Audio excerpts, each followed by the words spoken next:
anak-anak? Oke, sudah lama kalian tidak kembali belajar di sekolah. Sudah lama pula kalian tidak bertemu dengan teman-teman kalian di sekolah. Kira-kira apakah ada perbedaan di dalam diri kalian, baik fisik maupun pemikiran? Saat ini kalian sudah memasuki kelas 6 SD. Apakah ada perubahan di diri kalian yang saat ini dengan pada saat kalian masih kelas 3 SD? Oke. Pada pembelajaran kali ini, Bu Julia akan membahas mengenai pertumbuhan dan perkembangan manusia. Pertumbuhan dan perkembangan manusia. Seperti halnya makhluk hidup lain, manusia mengalami pertumbuhan dan perkembangan. Pertumbuhan adalah proses pertambahan jumlah dan ukuran sel tubuh. Seperti contohnya dari kalian ketika anak-anak tuh tubuhnya belum tinggi, lama-lama akan semakin tinggi dan semakin tinggi lagi. Itu namanya bertumbuh gitu. Jadi ukuran sel tubuhnya itu bertambah. Sementara perkembangan adalah proses pematangan organ-organ tubuh. Jadi seperti contohnya berkembang pemikirannya. Kayak anak bayi kan bisanya hanya digendong, tapi seiring pertumbuhan fisiknya maka lama-lama ia belajar untuk merangkak, lama-lama belajar untuk merambat, dan akhirnya dia bisa berjalan. Itu adalah perkembangan. Jadi antara pertumbuhan dengan perkembangan itu berbeda ya. Pertumbuhan itu bertambahnya jumlah sel tubuh dari pendek menjadi tinggi, sementara perkembangan adalah pematangan organ-organ tubuh, mulai bisa berpikir mana yang boleh, mana yang tidak boleh, seperti itu.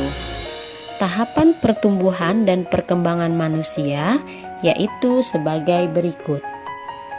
Bayi.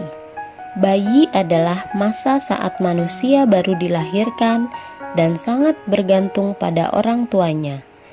Bayi belum bisa berjalan dan hanya dapat memperoleh nutrisi berupa ASI. Untuk meningkatkan sistem kekebalan tubuh, bayi mulai diberikan imunisasi. Balita. Balita adalah saat manusia di bawah 5 tahun. Balita sudah bisa berjalan, melompat, dan berlari. Balita juga mulai bisa berbicara. Anak-anak. Anak-anak adalah saat manusia belum dewasa. Anak-anak sudah mulai mandiri dan dapat melakukan pekerjaan yang ringan. Anak-anak pada masa pertumbuhan harus mendapatkan kebutuhan dasar berupa kesehatan dan makanan dengan gizi seimbang, kasih sayang, dan stimulasi. Remaja. Remaja merupakan peralihan antara usia anak-anak dan dewasa. Pada masa ini, laki-laki dan perempuan akan mengalami masa pubertas. Dewasa. Dewasa yaitu masa setelah manusia mengalami pubertas. Manusia dewasa mampu berpikir matang, serta mulai berkeluarga dan memiliki keturunan. Lanjut usia atau biasa disebut dengan lansia. Lansia adalah masa ketika manusia mulai mengalami penurunan fungsi tubuh. Lansia memiliki ciri-ciri rambut beruban, kulit mulai keriput, penglihatan dan pendengaran juga mulai berkurang, serta massa otot dan tulang menurun. Jadi sudah tidak bertenaga seperti masa-masa sebelumnya.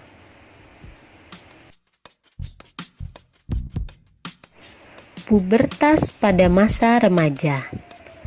Pubertas adalah masa ketika seorang anak mengalami perubahan fisik, pola pikir, dan pematangan fungsi organ reproduksi.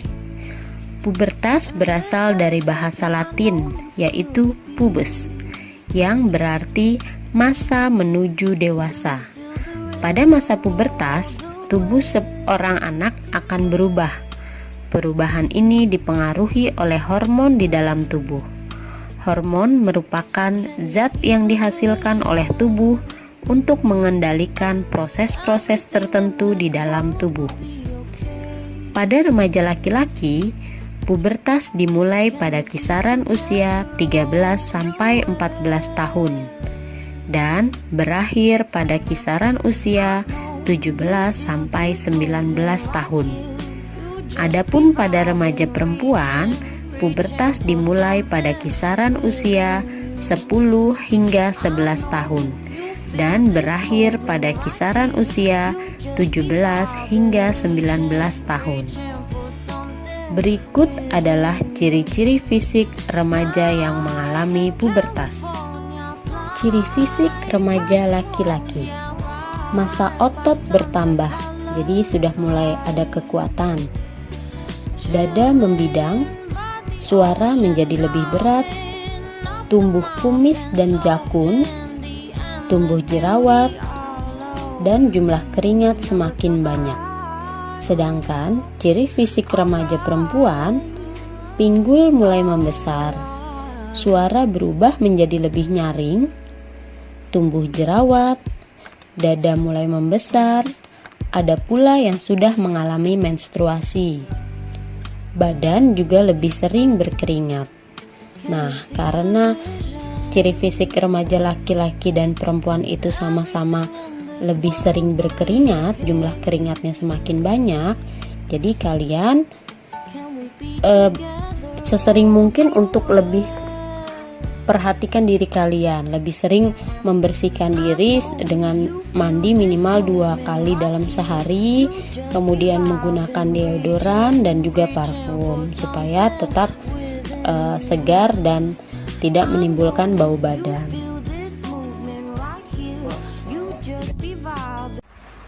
Setiap orang pasti melalui beberapa tahapan pertumbuhan dan perkembangan.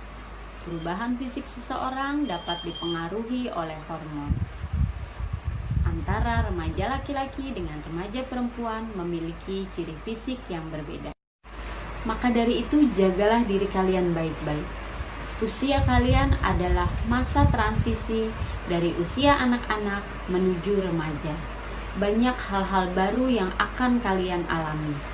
Banyak juga hal-hal baru yang belum kalian ketahui, tapi sangat ingin kalian ketahui. Jangan pernah ragu, jangan pernah malu untuk selalu konsultasikan dan diskusikan bersama orang tua maupun guru kalian. Oke, demikianlah materi kita hari ini. Mudah-mudahan bermanfaat. Wassalamualaikum warahmatullahi wabarakatuh.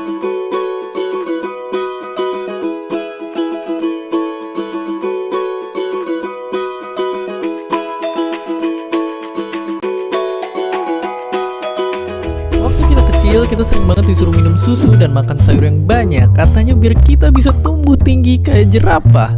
Tapi buat beberapa dari kita, walaupun udah minum banyak susu, tetap aja nggak tinggi-tinggi. Oke, sebenarnya seberapa tinggi sih manusia bisa tumbuh? Dan apakah kita beneran bisa tumbuh sampai setinggi jerapah? Faktanya, nggak bisa. Karena nyatanya kalau ngukur orang tertinggi di dunia yang masih hidup ini, tingginya itu bisa sampai 2,5 meter.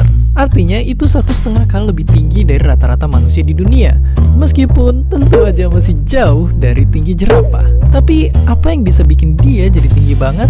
Dan kenapa kita nggak bisa tumbuh setinggi jerapah?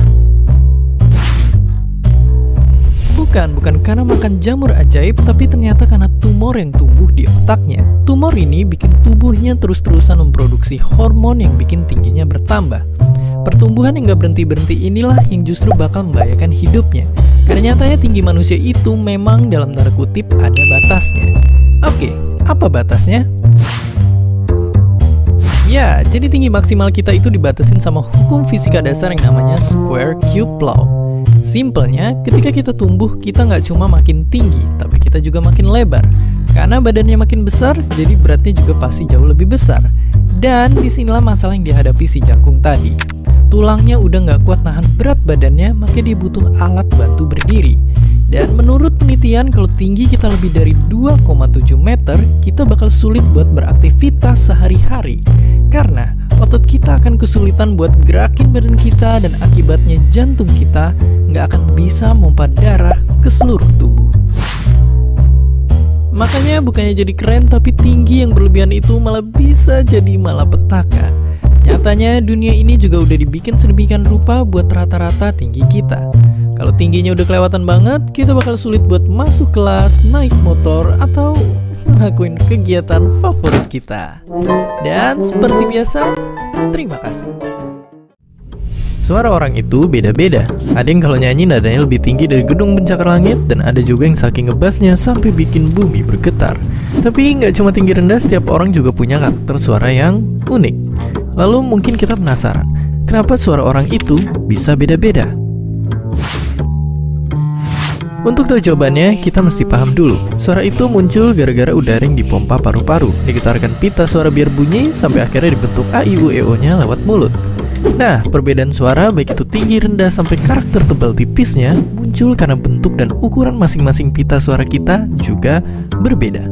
Tapi, apa itu sebenarnya pita suara dan bagaimana cara kerjanya? Meski namanya pita, tapi organ satu ini lebih mirip sama lapisan otot elastis yang adanya di bagian kotak suara kita. Nah, lapisan inilah yang bergetar tiap kali kita teriak pesan bakso di sore hari. Nyatanya semua orang punya kotak dan pita suara yang unik, dari tebal, panjang, sampai bentuknya.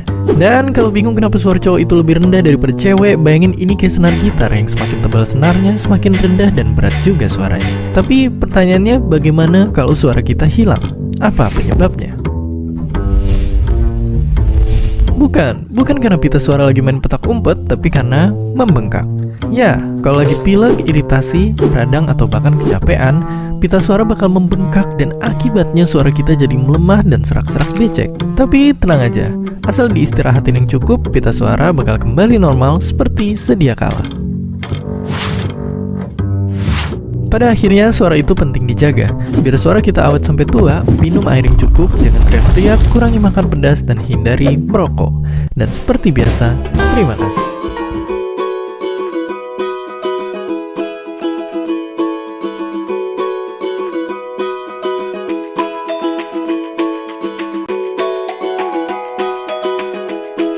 Assalamualaikum warahmatullahi wabarakatuh.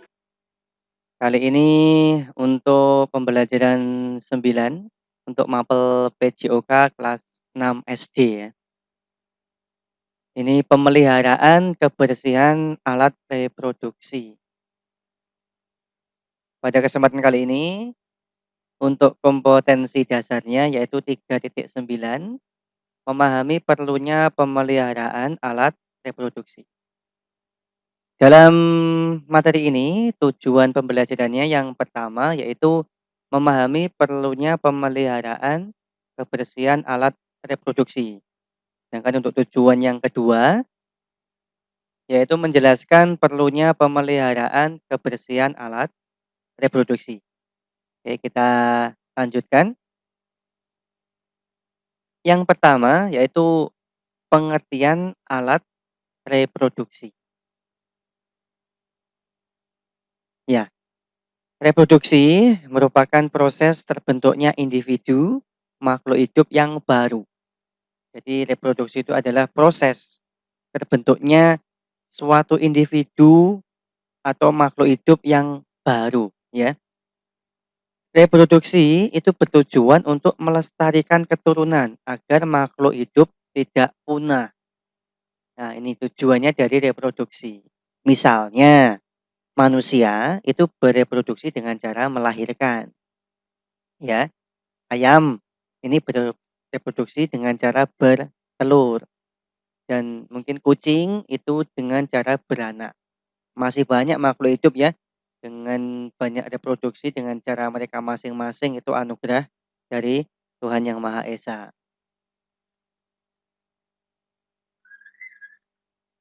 Tuhan itu menciptakan manusia itu berpasang-pasangan ya. Jadi ada 2 jenis kelamin, yaitu kelamin laki-laki dan kelamin perempuan. Antara laki-laki dan perempuan itu memiliki perbedaan, baik fisiknya dan juga sifat dasarnya. Sifat dasar itu bisa berupa mentalnya, emosionalnya, dan lain-lain ya. Jadi manusia itu lahir sudah lengkap dengan organ-organ tubuh yang melekat di tubuhnya. Seperti adanya rambut, ada kepala, ada tangan, kaki, perut, dan alat kelamin. Yang semuanya itu memiliki fungsi berbeda-beda. Nah, semua manusia itu memiliki alat kelamin. Alat kelamin ini tidak boleh dipertontonkan kepada orang lain ya. Karena alat kelamin adalah organ pribadi ya. Dan juga berganti pakaian itu harus berada di kamar yang tertutup atau ruang tertutup. Jadi sekali lagi, manusia itu memiliki alat kelamin dan alat kelamin tidak boleh dipertontonkan kepada orang lain, gitu ya. Kita lanjutkan. Yang kedua, yaitu cara memelihara alat reproduksi. Ini sangat penting sekali anak-anak ya. Jadi agar alat reproduksi kita selalu sehat, kita itu harus selalu menjaga kebersihannya. Nah, bagaimana caranya untuk menjaga alat reproduksi? Mungkin kalian belum tahu ya. Jadi ini perlu kalian ketahui ya. Di antaranya yang pertama, yaitu cucilah bagian luar alat kelaminmu menggunakan air bersih ya. Setelah buang air kecil atau air besar. Nah ini, jangan sampai kalau kamu itu setelah buang air kecil atau buang air besar tidak mencuci dengan air yang bersih. Ini berbahaya anak-anak ya, bisa mengakibatkan penyakit ya. Jadi cara yang pertama, setelah buang air besar atau air kecil, itu harus dibersihkan dengan air yang bersih. Selanjutnya, bilas tanganmu dengan sabun ya. Untuk yang cara yang kedua, yaitu pakaian dalam ya, dari bahan yang mudah menyerap keringat ya. Pakaian dalam itu sebaiknya kamu ganti sebanyak 2 kali sehari. Supaya apa? Supaya tidak lembab ya. Karena pakaian dalam yang lembab itu bisa mengakibatkan jamur. Dan jamur itu bisa mengakibatkan berbagai macam penyakit ya. Dan juga hindari bertukar pakaian dalam dengan orang lain karena dapat menularkan penyakit. Suatu contoh, bertukar pakaian dalam dengan saudara, dengan adik, dengan kakak, jangan ya. Jadi kamu harus mempunyai pakaian dalam sendiri-sendiri ya. Untuk cara yang ketiga, nah ini apabila kamu menggunakan toilet umum itu bisa seperti toilet sekolah, toilet di terminal, toilet di pom bensin itu ya. Jadi sebaiknya kamu siram dulu area kloset. Jadi sebelum pakai disiram dulu. Nah, menggunakan air bersih. Hal ini untuk mencegah penularan penyakit anak-anak ya. Jangan kamu kebelet langsung saja ya. Jangan sampai ya. Jadi kalau di toilet umum itu karena penggunaannya menggunakan itu orang banyak ya. Kita tidak tahu yang menggunakan toilet itu tadi siapa sebelum kamu. Kena penyakit apa tidak. Karena bisa menular anak-anak ya. Jadi dibiasakan misal kamu di sekolahan, sebelum kamu menggunakan toilet, siram dulu. Baru digunakan, setelah itu jangan lupa disiram lagi. Itu. Ini 1, 2, 3 ini adalah beberapa cara untuk menjaga alat kebersihan reproduksi ya. Kita lanjutkan. Sekarang yang ketiga, ini macam-macam penyakit. Macam-macam penyakit alat reproduksi. Ini ya. Ini kalau kamu tidak menjaga alat kebersihan, ini bisa mengakibatkan penyakit anak-anak ya. Jadi alat reproduksi yang tidak dijaga kesehatan dapat menimbulkan penyakit. Untuk itu sangatlah penting kita selalu menjaga kebersihan alat reproduksi. Bagaimana caranya? Yang pertama, ini macam-macam penyakit ya. Jadi akibat dari tidak menjaga kebersihan alat reproduksi. Yang pertama adalah penyakit keputihan. Nah ini, penyakit keputihan adalah penyakit yang hanya terjadi pada perempuan. Jadi anak laki-laki tidak akan kena penyakit keputihan ya. Penyakit ini disebabkan oleh apa? Oleh jamur yang tumbuh pada pakaian dalam yang kotor. Ya ini tadi, pentingnya kalian menjaga berganti pakaian dalam ya. Sehari diutamakan 2 kali ganti ya. Yang kedua, yang penyakit kedua yaitu kanker rahim. Apa itu kanker rahim? Kanker rahim adalah kanker yang tumbuh di dalam rahim. Rahim itu adalah tempat untuk bertumbuhnya janin anak-anak ya. Jadi kalau mengandung itu tempatnya di rahim. Penyakit ini juga hanya menyerang kaum perempuan. Jadi untuk anak-anak perempuan ini harus lebih ekstra ya dalam menjaga kebersihan alat reproduksi ya. Jadi jangan menyepelekan ini ya. Untuk yang ketiga, penyakit yaitu kanker prostat. Apa itu kanker prostat? Yaitu kanker yang berkembang di bagian kelenjar prostat pada pria. Nah ini ya, ini penyakit pada pria. Dan sel kanker prostat ini dapat menyebar, dapat merambat ke bagian tubuh lain, terutama ke bagian tulang. Nah, kalau tulang kita kena ini berbahaya ya. Untuk penyakit yang keempat, yaitu gangguan menstruasi. Apa itu menstruasi? Tentunya seorang perempuan pasti tahu ya. Jadi seorang perempuan yang dewasa akan mengalami menstruasi. Umumnya setiap bulan itu hanya 1 kali. Polanya begitu ya. Namun untuk untuk anak perempuan yang mengalami gangguan menstruasi, itu diantaranya ada yang 2 bulan sekali, ada yang 1 bulan 2 kali. Nah ini merupakan gangguan menstruasi. Kalau itu terjadi pada kalian berturut-turut, segera konsultasi ke dokter ya. Jadi nanti dokter akan memeriksa supaya gangguanmu bisa teratasi. Nah, dari ini tadi anak-anak macam-macam penyakit ini ya. Sebelumnya banyak sekali penyakit sebenarnya selain ini ya. Tapi untuk kalian mungkin pengenalannya lebih ini dulu ya. Tadi penyakit yang pertama ada keputihan, kanker rahim, kanker prostat, dan gangguan menstruasi. Nah, itu untuk materi kita kali ini ya. Dari materi tadi, dari awal sampai akhir, ini dapat kita tarik kesimpulan anak-anak ya. Jadi kita rangkum materinya dari awal sampai akhir. Jadi yang pertama, reproduksi merupakan proses terbentuknya individu baru. Tanpa adanya reproduksi, individu baru tidak akan ada. Ya.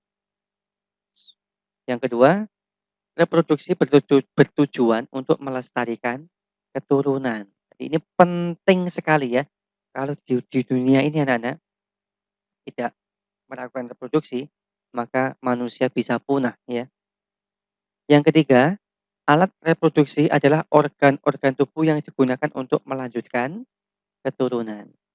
Yang keempat, ada beberapa cara merawat kebersihan alat reproduksi. Di antaranya yang pertama, itu tadi setelah buang air kecil atau besar, cuci bagian luar alat kelamin dengan air yang bersih. Pakailah pakaian dalam dari bahan yang mudah menyerap keringat. Ingat, selalu pakai pakaian dalam ya.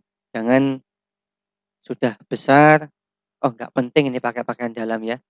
Tidak boleh ya. Jadi ini fungsinya pakaian dalam ini untuk menyerap keringat ya. Yang ketiga, siramlah kloset atau toilet terlebih dahulu sebelum menggunakannya. Ini ya. Yang kelima yaitu ada beberapa macam penyakit yang timbul akibat kurang menjaga kebersihan alat reproduksi. Di antaranya yaitu keputihan, kanker prostat, kanker rahim, dan gangguan menstruasi.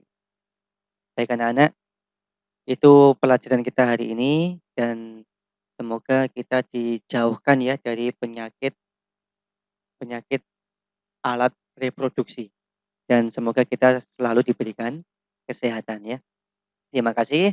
Wassalamualaikum warahmatullahi wabarakatuh.